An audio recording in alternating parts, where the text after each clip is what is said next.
So sa mga nais bumili nito, Hunter 150 ng FKM, panoorin nyo ang aking video.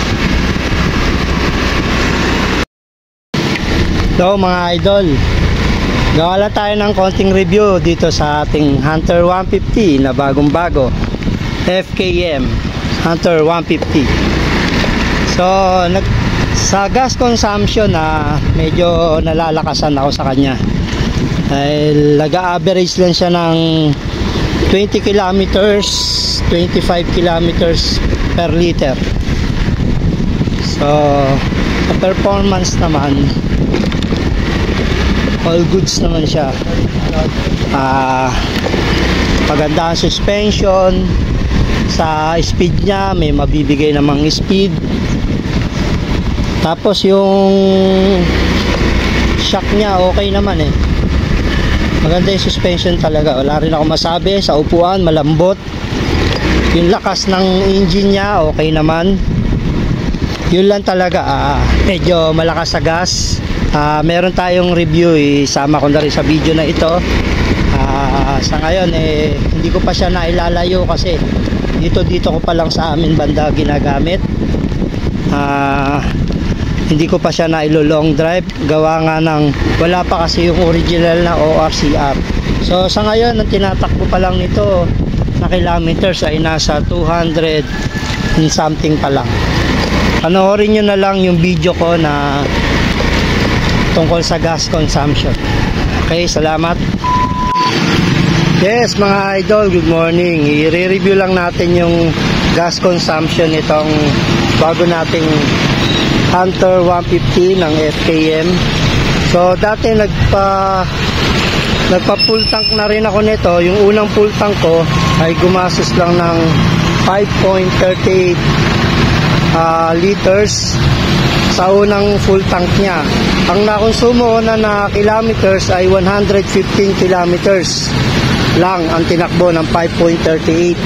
So nangangahulugan nasa 23 point something lang ang per kilometer nito. Medyo malakas siya sa gas, pero braking period pa naman at ginamit ko lang yon yung 115 kilometers dito lang sa may lugar namin. Hindi naman kasi pwede pang ilayo dahil wala pa tong ORCR. At ngayon 1 bar na lang uli. So kailangan na natin magpakarga. Sa naging 115 kilometers nung last full tank nito, ngayon 213 kilometers. So nasa 98 kilometers lang pala ang tinakbo. So 1 bar na lang uli. So kailangan natin uli magpakarga. So malaman natin mamaya, ipapafull tank ko uli para malaman ng talagang ilang litro ang naikarga ko sa 98 kilometers. So dito ako sa gas station ngayon.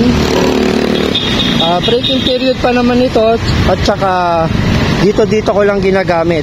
Kasama na rin yung pagpapainit ng makina minsan. So siguro kaya mababa lang yung kilometers. Malaman natin kung ilang liters ang makakarga ko. So papagas lang muna ako. So dito tayo ngayon, papakarga tayo ng premium. Papafull tank natin. Full tank boss premium. Ito na po, kinakarga na. Malaman natin kung ilang liters ang makakarga.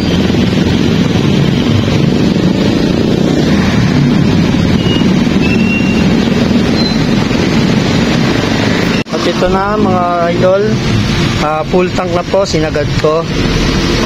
Premium ang ating kinarga. At ayan ang kanyang konsumo, 5.16. So 267 pesos. At yun na nga mga idol, nakapagpa-full tank na tayo ng ating Hunter 150.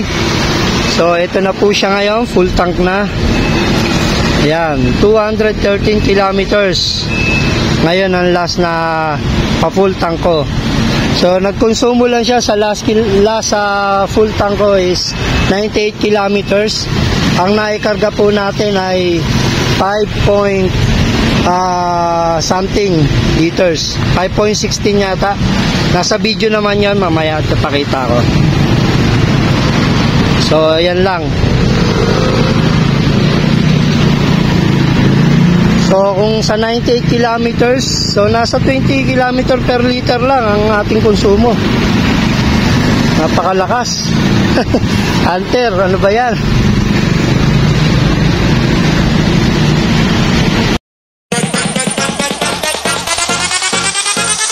We make it bounce.